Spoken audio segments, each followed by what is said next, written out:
You need to be flexible and you need to be professional. That talent is important, but talent and a piss poor attitude will get you nowhere.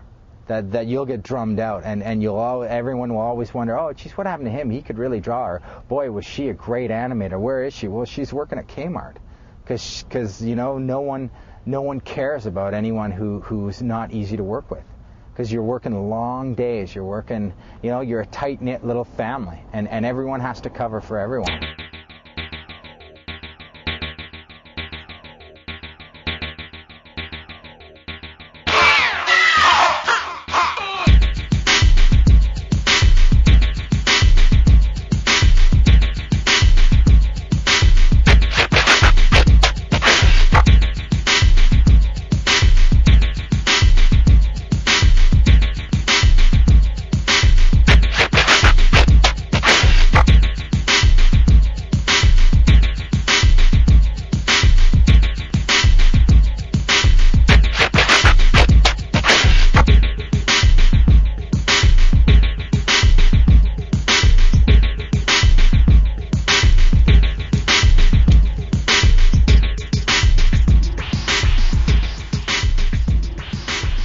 Today we're going to be talking about walks with different weights. Everybody has a different body type, different body shape, different weight, and the weight of a body is going to affect the body mechanics of that body, and that will be the most obvious in a walk. We're also going to be reviewing what we've learned so far in this class, the different principles we've gone over, how they relate to each other, and so forth. But first, let's talk about walks. Oh, God, I hate walk cycles. I hate them. They're hard. They're hard. It is a tough thing to do. To me, it still is one of the hardest things to animate. A really good walk, just a walk cycle, it's so difficult. Human walks, are fairly straightforward. I mean, there's not as much going on in a walk, I don't think, as some people might assume. I remember when I first started, I was rotating, torsos around and all sorts of things. Depends on the character, if it's a cocky walk or a swagger or a sad walk. But I mean, it's observation.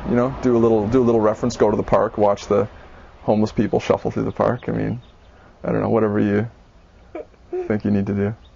One of the more interesting aspects of animation is that it's never really the same.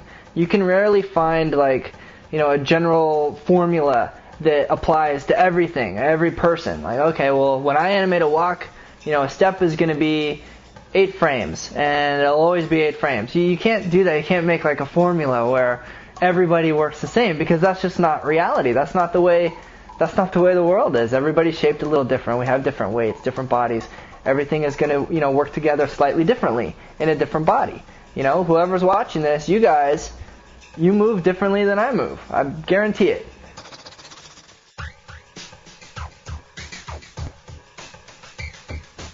Somebody can animate a walk and it can just be a walk, or somebody can animate a walk and you can say, wow, it's got weight, it's got arcs, it's got personality, it's got everything.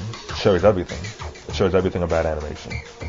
The reason everybody does walk assignments to all the different programs is because a walk incorporates pretty much all of the mechanics in the body, all the principles of animation, and really also gets you thinking about personality and character types and how everybody is individual and unique and different. And a walk specifically can be so interesting because it can reveal, a lot about the character just in the way that they walk. The heavier a character is, the more his hips are going to shift side to side as he walks, the less hang time you're going to have on the feet when they're in the air, and the longer the recovery process is going to be after each step. If the weight is in your poses, then the weight is there. And that's why in traditional animation, I think its weight is felt more. And in computer animation, everybody's like, it looks floaty. It looks weightless. It looks like it's on the moon. And the reason for that is they're letting the computer do too much. The computer is literally animating for you. Wait. We've talked a lot about how when people walk, they can't lift up their left foot without shifting their weight over their right foot and so forth. And, you guys have been working on that side-to-side motion, the hip animation, how the hips need to shift weights from side to side, and the up and down, and the kind of the bouncing ball principle in the hips, and all these different basic principles going into the walk that you guys have been working on. But when you're thinking about weight on top of that, you need to realize that the amount that the character weighs is going to alter those principles. It's going to change the way that you're going to animate that character. Because, for example, the bigger the guy is, the more his hips are going to need to go back and forth, because he needs to make sure he gets every ounce of his weight over that right foot before the left foot can come up and come forward. A lighter guy might not need to move all of his weight over as far on every step. The thing is, the heavier a character gets, the more pronounced those principles of animation are going to be. The more obvious those, kind of walk basic mechanics will be. The body mechanics are so much more obvious in a big person, and the reason is because everything is exaggerated a little bit. They're expending so much energy to move, and in order to do that, they need to be kind of exaggerating all of those basic mechanics. Different body types can have different walking patterns. For example, you have a patient that's a little obese, and versus a thinner person has just basically bigger legs. The legs make it difficult to have a normal walking pattern with the leg coming forward straight in line with each other. And in my experience, I see more larger people have a toe out gait pattern where the toes are pointed out more. And so it's almost like what would you say, a duck walk in essence. The toes are pointed out, and typically in that body type, it's called an endomorphic body type, you have weakness in the hips. In essence, you're waddling. You see kind of a lateral shift side to side as the toes are pointed out. So in my experience, I would think that you're going to see more of the toes are pointed out more in the larger person. You're going to have potentially more of a center of gravity over the stance foot with each step, and a more inability to really bend and be flexible. So it's going to be a little bit stiffer. You're not going to see as much fluidity in the motion. I think looking at weight in terms of energy too is a good lesson I've learned, that character does have to lift itself up, so your ups are always going to be a little slower, even on a weightless character if it's moving itself. Even everything has a weight. It's not just the hips, the arm, what's motivating the arm. The arm has to show weight. Everything has to feel solid in some respect. Weight in a walk is primarily shown through the forces acting, within the body, the internal forces that are getting that character to move around. We're going to talk a lot more about force later on, but just getting that basic idea that the forces within the body are what is moving the hips. It isn't some magical thing that's like moving the hips around as you keyframe it. It needs to at least look like the forces are coming from within. And that is the primary way that you show weight in a walk, aside from how difficult it is for the character to recover after each step. The heavier a character is, the more energy that character will have to expend to absorb the weight of each step, and also to lift him back up into the next step. And just like a lot of these principles, you can take it right back to the bouncing ball. If you have a really light ball versus a really heavy ball, those balls are going to bounce very differently, and the amount that people walk differently based on how much they weigh is just as extreme. It's just as big a range of change. If you take like a ping pong ball and compare it to even just like a rubber ball, like a dodgeball, big red rubber ball, that doesn't weigh that much either. The ping pong ball weighs almost nothing. Rubber ball weighs more, but not, it's not a bowling ball. But those are still going to bounce very differently. And it's important to study not only the difference in, just the way balls bounce, but just the difference in the way that different weights can affect different movements. And you just apply that straight to the hips in a walk. Let's say you have a character that is just really light. He's a really light character. He's happy-go-lucky. He's got no worries. He's thin. He doesn't weigh very much. He's healthy. His walk is going to be very bouncy. very, that could be like the ping pong ball walk. You can kind of think of it like that. If you compare that to a character that's, a little frumpy, a little overweight, maybe a little down in the dumps, a lot of worries, a little antisocial, you take a character that's built like that and has that personality, his bounce is going to be, a lot more like the rubber ball, a lot more like the dodgeball. It's going to be a little bit, a little slower, a little bit, less happy-go-lucky. The happy ping pong ball walk is going to be like, da-da-da-da-da-da. It's very fast and up and light, and the character can go back up like as soon as he hits his down. Where the bigger character or the sadder character, he's going to take a longer time inside of those dips. His bounce is going to be a lot less of the ping pong ball sharp contact point bounces. It's going to be a little bit more like as he walks along. Weight is affecting that as well as personality, but you can start to think about the personality stuff now, and I think it'll add a lot to your scenes.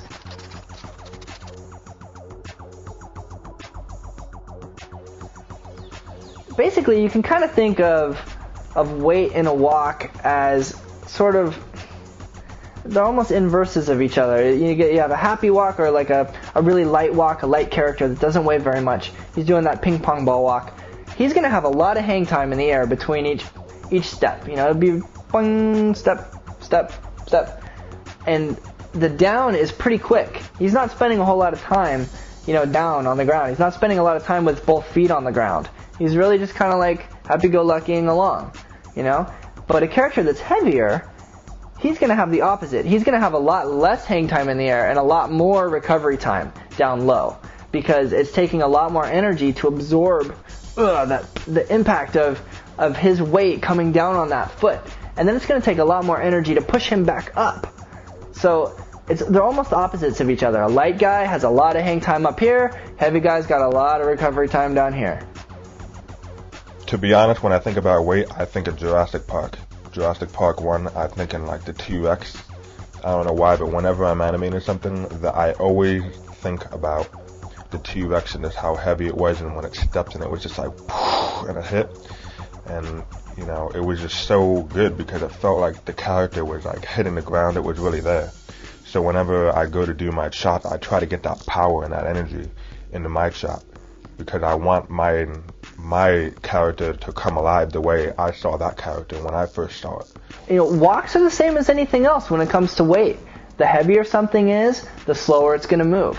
The bigger something is, the slower it's going to move. If you're animating like a giant robot walking through a city, it needs to move pretty slowly. It's like almost looks like it's in slow motion because it's so big that, it's really moving normal, but body mechanics wise, it's sort of in slow motion when you get to an extreme like that.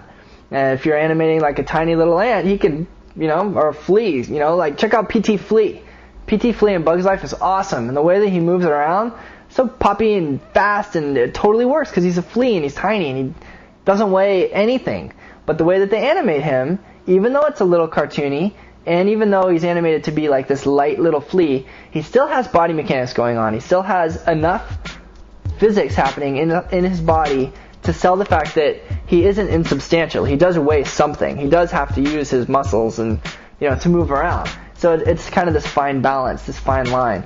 You can compare the difference between PT Flea and I don't know the character's name, but there's like a big lumbering bug in that movie that's awesome too. But he moves a lot slower, and he moves in a way that shows that he's the big heavy bug in Bugland. He's the bug that weighs a lot, and the way he moves around sells that idea. He moves very differently than PT Flea. They're like opposite worlds, opposite ends of the spectrum of weight. People are the same way. To me, just recently thinking about how walks are like fingerprints. They're like to any individual, because nobody walks the same, and trying to capture that level, go that far in your work, to say that I'm going to take whatever is generically laid down and tweak it to suit that character's personality. It's like huge. I think the walks are great to try to discover characters too, to find out who they are. Like I like those walks where you kind of know how they're feeling at the moment. You know what I mean? Like there's just, I don't know, maybe it's on the face, maybe I can respond more to the face, but I like those where the guy's thinking he's worried, or like more character walks, the guy's nervous so he walks faster. I don't know. We've talked about how much a walk can show the personality of the character, and how people with different personalities will have different walks. A really sad, down guy will have, like a slow, meandering, bumpy, depressed walk. That's completely the opposite of the happy-go-lucky ping-pong ball walk guy that's like la la la la la as he walks down the street. The opposite walks, right? Walks show personality, and one of the best ways that you can help sell that is with weight. Choosing the different weight of a character can drastically change what personality is portrayed in his walk.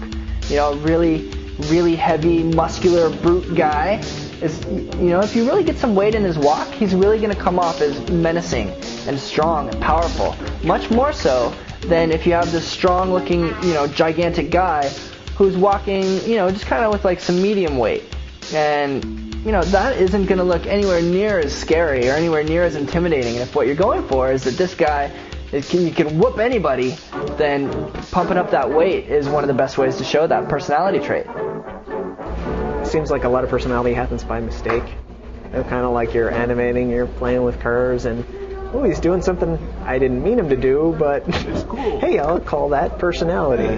You can't let that happen. You got to be able to do a straight walk first. You got to do your vanilla walk. The same way that adding a lot of weight to a character's walk can make him menacing and strong, having very little weight in a character's walk can make him feel very happy-go-lucky or very innocent or very, wimpy, depending on how you animate that walk. Having not a lot of weight can add just as much personality as adding a ton of weight. Wait. In The Illusion of Life, Frank Thomas and Ollie Johnston write that even a casual study of people on a busy street will reveal dramatic differences in the way they achieve simple locomotion. Long strides, short steps, determined waddling, bouncing, mincing, swaggering, rippling, there is no end to the variety. So what did Frank and Ollie mean by that? What they're talking about is that we're all different, we're all unique. Everybody has those different body mechanics, different physics working within our bodies because we have different weights, we have different body types, different shapes. We aren't all the same, we're all different. So what they're saying is that everybody has their own walk. It's like a signature walk. And I don't know if you guys have experienced this or not, but if you get to know someone well enough, maybe a relative or, a parent or a husband or wife, boyfriend, girlfriend, if you might see them from really far away, and I've only really noticed this a few times, and mostly only since I started really studying this stuff, you can recognize them based on their walk. And, even from far away to where you can't make out their face yet, there are times when you can look at a group of people coming towards you and say, oh, that's my brother. One of the basic principles of weight in a walk is that a character cannot change directions without doing something to motivate that shift in direction. And the amount of that something that they need to do to change the direction is going to be dependent 100% on how much the character weighs, how much mass they're having to change the direction of. A character that's very light won't have to do all that much to change directions. A character that's very heavy will have to do a lot to change directions. A lot of muscle is going to go into moving that mass in a new direction. An object in motion wants to stay in motion, and to stop it is going to be much more difficult for a character that is heavy than it is for a character who's light. A good example of this is in a run. When a character is running around a corner, they need to lean into that turn. If the character is running around a corner to his right, he needs to be leaning to his right so that his hips and his body mass is leaned over his feet to the right. So they're not centered above his feet anymore. If a character runs at full speed around a corner to the right and his hips are centered right above his feet, that guy is going flying to the left. He's not going to be able to stay on his feet. Not if he's really booting it. He's totally going to fall, and that guy just broke his arm and probably a leg and a rib. I don't know. He fell hard. So when we run around a corner, try it. Go outside, run around a tree or something. You'll see. The faster you go, the further you have to lean. You need to keep your mass centered over not your feet anymore, but over that center of gravity where if you're running around a corner, your hips and everything want to keep going that way. Object in motion wants to stay in motion. They want to keep going left. And if you're trying to shift it and make it change to be going right, you have to put your feet further left of center to be catching that weight and pushing it back around. Otherwise, that character that's running around the corner is just going to keep going left and fall. Another principle of weight in a walk is the two-leg lift. The heavier a character is, again, the more energy he's going to need to expend to absorb each step and to push the character back up. And because of that, a really heavy character might need to use both legs to push the character back up.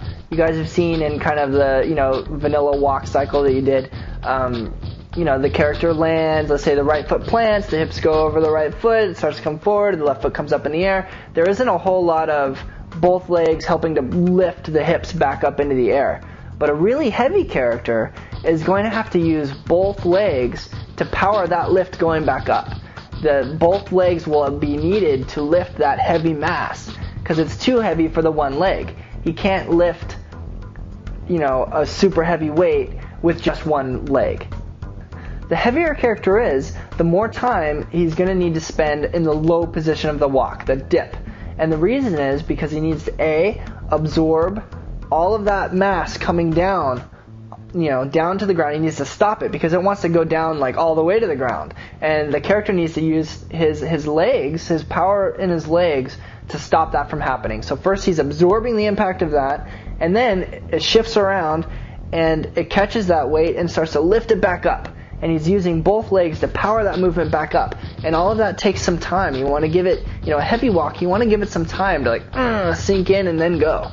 The heavier he is, the longer that time is going to be, and the slower, the more slow into that next motion there's going to be, the more ease in. There's going to be a lot of ease out of the coming down, and easing into that next push off, will definitely take some time.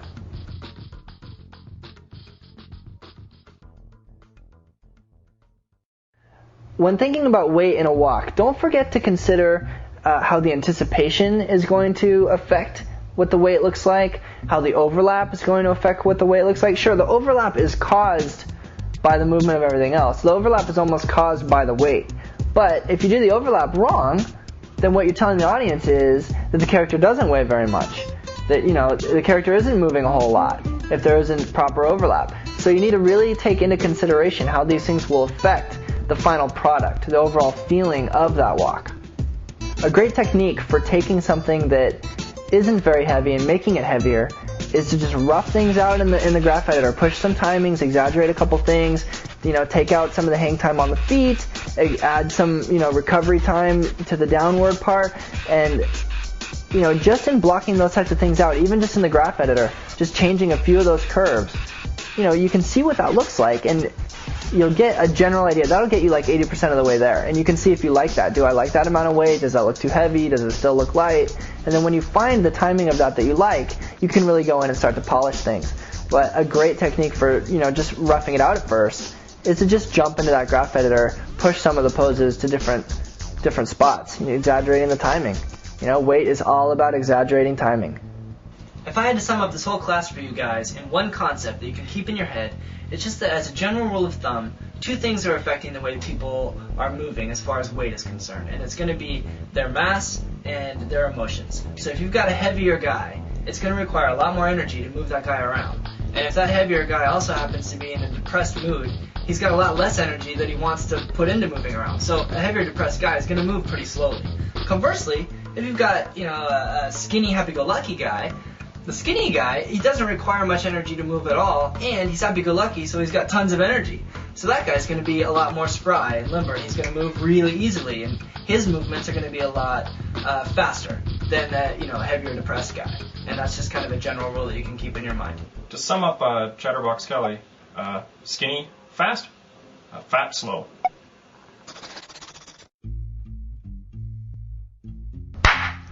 Here we go. All right, so let's go ahead and recap some of the things that you've learned in this course. What is the most important thing that you've learned in the last 12 weeks? Is it squash and stretch? Is it anticipation, exaggeration? Is it learning how to do a walk? I don't know, those are all really important. Those are all essential, 100% essential if you want to be an animator. You got to know those things like the back of your hand. But as far as I'm concerned, the most important thing we've talked about, and we've been harping on it a bit, so you guys might be able to guess it, it's planning. Planning your scenes, planning your motions, planning everything. Plan it like crazy. Just plan everything. Planning is the cornerstone of everything that we do. Planning is by far the most important thing we've talked about. Without planning, your work is just going to be kind of muddy. It won't be, at the very least, it's not going to be as cool as it could have been. It definitely won't be as unique if you haven't spent time planning it out, maybe filming reference, finding interesting observations. At the very least, it's not going to be as interesting as it could have been. Most likely, it won't be as mechanically sound as it could have been. Most likely, the timing won't be anywhere near as interesting as it could have been. You're just going to be kind of flailing in the dark. And if you're just, going by your brain and you haven't planned out anything and you're just starting with this stuff, the chances of it turning out really, really strong are very, very slim. So definitely spend your time planning. Get in there, work out your key poses, your key moments. You want to know what your key poses and breakdowns are before you sit down at the computer, and you want to know what frames those are going to happen on. You do that, you're going to be set.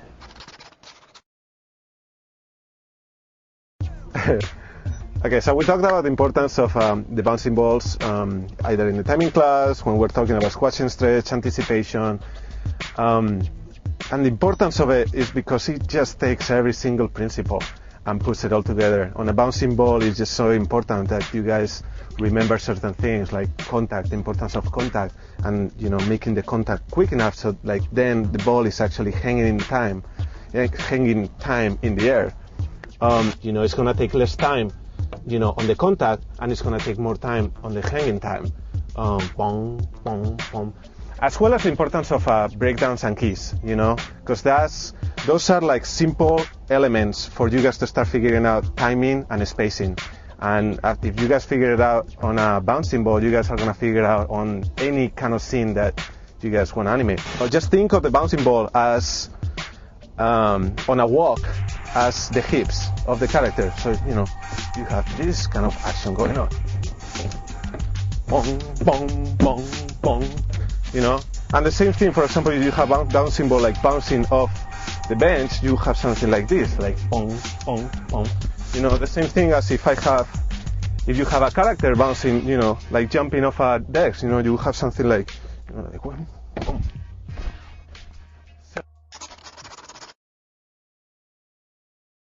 One of the key things that you can take from a bouncing ball is squash and stretch. And while the actual physical squash and stretch of a ball as it bounces along, let's say it's a really squishy ball, might not apply as much in a physical way to a human body. It will apply globally to a human body. When a character is going to jump, and he's a person and he's going to jump, he's a bipedal creature, human, there's going to be a squash and stretch to that character. That doesn't mean necessarily that his physical form is changing shape. It could just be referring to the squash of the spine as he crouches down before the jump, that he needs to anticipate that jump. He needs to squash down and compress, and his spine bends over and he compresses down. And then when he launches off, there's going to be a moment where his legs are straight and his, maybe his arms are coming up in the air if it's a big jump. And his spine is going to be stretched at that moment. So you've got this like little squished guy kind of he's not squishing physically, but he's all compressed down, and then he's launching up, and that's like the stretch. He's like this one stretched out guy. And then what happens in the air? The very next thing is going to be another squash as he compresses back up at the top of that arc. And then he's going to stretch back out of it until his heels hit the ground, and then he's going to squash again. And it's a squash, stretch, squash, stretch, squash. That's a jump. And, there you go. Hopefully you can kind of start to see how these things all intermingle and relate to each other. So anticipation is really a super powerful technique that we use in our animations to give it the feeling of weight and balance and inertia, something that moves and drives our characters forward.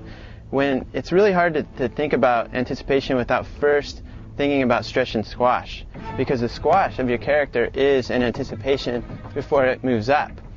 Totally anticipating. What was that? This crazy guy.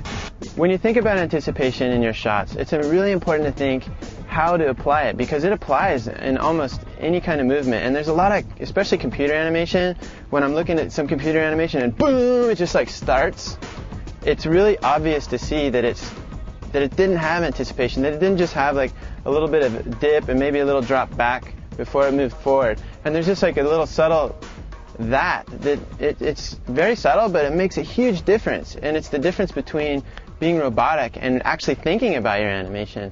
And I think that's when you're moving forward with your animation, it's important to think about how does anticipation apply as a technique to actually make my animation look better. When we're talking about anticipation too, you can also think about, how we talked about before, shifting your hips over the foot that's supporting the weight before you move over.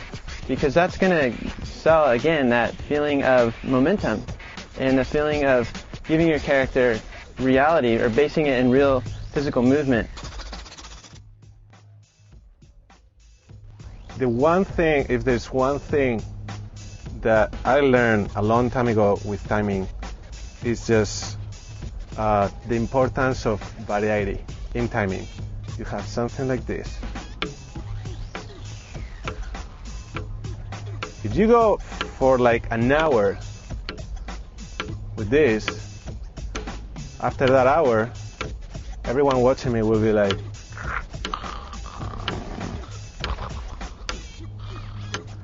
why? Because there's no change of any kind. There's no change on the timing. Timing is even and it feels like a pendulum. There's nothing interesting about it. Now if we go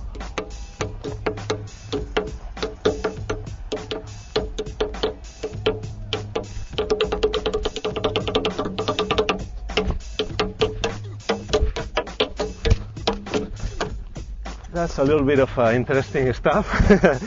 And to me, that's what timing is all about. It's all about breaking things up so that people watching your shots, whether it's a bouncing ball or an acting shot, is entertained and wants to watch more and more. And keys and breakdowns are huge. They've been huge for me in my learning because I cannot think of an easier way that allows me to rough a shot and with the minimum number of elements, which are just going to be your keys and your breakdown. And with those, you can start working and you can start planning a shot. And if you need to change things, that's going to be so important. If you need to add more time on the breakdown, or you need to change the breakdown, at least you have your main timing figured out. And then you can actually play with your timing.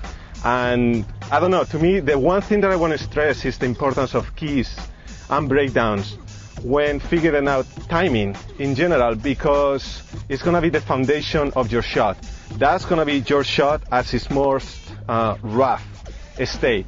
And then everything else, you can start adding in-betweens, you can start smoothing things out if you're on the computer, but at least you have those little pieces of information that allows you figure out what your shot is going to look like early on. And then if you need to change things drastically, you can do it. And then you are not wasting a month trying to change all the in-betweens that you just added. So think about keys and breakdowns as a way to rough your shot. And yeah.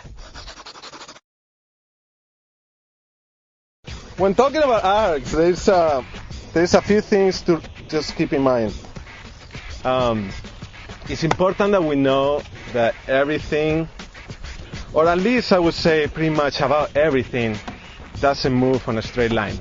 It's important that we just remember that not things move on a straight line, because then we will have this kind of action going on, and this will look kind of weird, supersonic. Wicked bad. So it's important that like we just give like that kind of like I don't know, that kind of like flow to our animations, and that we are aware that arcs is not only on legs taking a step, or hips moving around, or arms, on a walk. It's important that we start paying attention of why everything, there's arcs in pretty much about everything. If I'm just looking around, that was an arc on the head. If I'm going like, hey, you guys, come over here, that's another arc. Or pretty much, if you just see me moving around, that's arcs all over the place throughout my whole body. So just keep in mind that not everything is on a straight line, unless supersonic.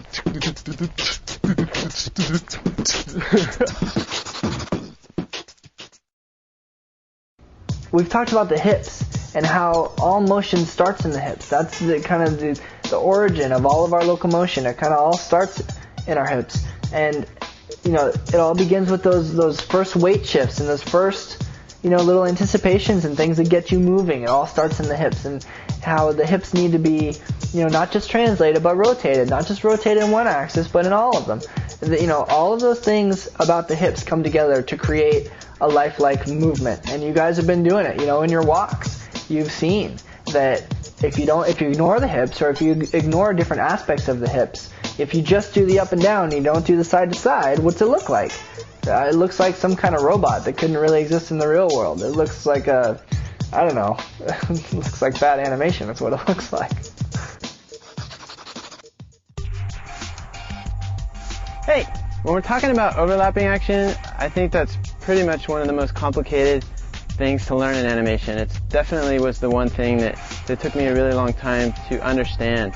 And hopefully we've given you a little bit of foundation here that we'll expand on in the next level. But overlapping action, it happens on such a subtle level and such a huge level. And every movement, yes, it moves in arcs and there's anticipation, but everything overlaps too, and it breaks successively before it moves. So in this class, we started to kind of explore some of the basic ideas behind overlapping action, successive breaking of joints, drag, and follow through, and combining those into like a really basic understanding.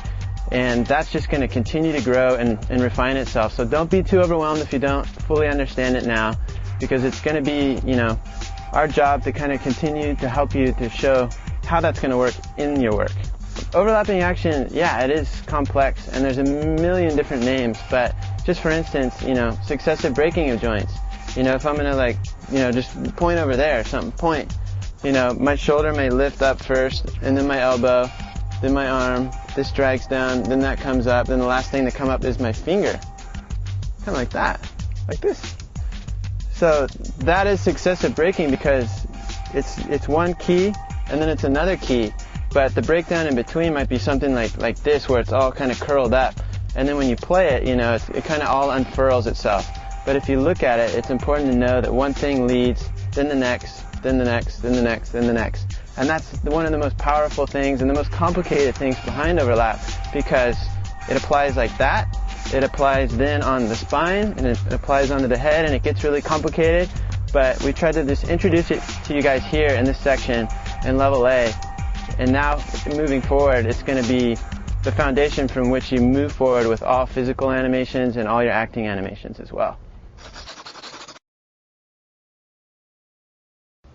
We've learned about the role of exaggeration in a scene, how it can, help sell the personality of a character, how, you can kind of caricature a movement or a personality trait to, make it even more identifiable to an audience, how exaggerating movements can, give them a larger-than-life quality and really up the entertainment level of a movement. We've learned a lot about, exaggerating ideas in a scene and the personality and the timing and, exaggerating all these different things can bring your scene to another level and make it, so much more interesting to watch. If you just copy something straight from your reference, it's going to be boring. We don't want to see boring stuff. I don't want to be critiquing anything boring. If you guys are just copying reference, don't send it to me. I don't want to be bored, People want to be entertained. We want to be excited about what we're seeing. So, just tweak it. It doesn't mean that you're radically changing everything. You're still using your reference as a basic starting point. Sometimes exaggerations are subtle. Sometimes they're really big. What's up, dudes? What's up, dudes? We just wanted to take a minute here at the end of your very first Animation Mentor course to thank you guys for being a part of it. It's been an awesome experience for all of us, and we appreciate you guys taking the time to experience it along with us. One of the best parts of the whole process was getting together all the collaborators and all the many people who really helped us out in creating these classes. It was a huge learning experience for us, and it's something that we were really excited to get back to you guys. Yeah, and we hope that you guys had as much fun learning and taking these classes as much as we did making them, and especially him, and doing them, because it's been a lot of work, but we love this stuff, and we hope that you guys love it and learn as much as we did while we were making them. So. And we hope that you guys stick around for the next class, because the next class is going to be even more fun. Yeah. Because in this class, it was all about foundations and just kind of getting through a lot of the first, the principles of animation and how they apply to really basic objects. So as we move forward, we're going to be getting into more complex actions, more physical full body movement, which is really kind of, the meat and potatoes of animation. Yeah, we're going to be taking all the stuff that we've been talking about and show you guys how to take it to a whole different level and to think about it in ways that professionals think about these principles, because we use them all the time.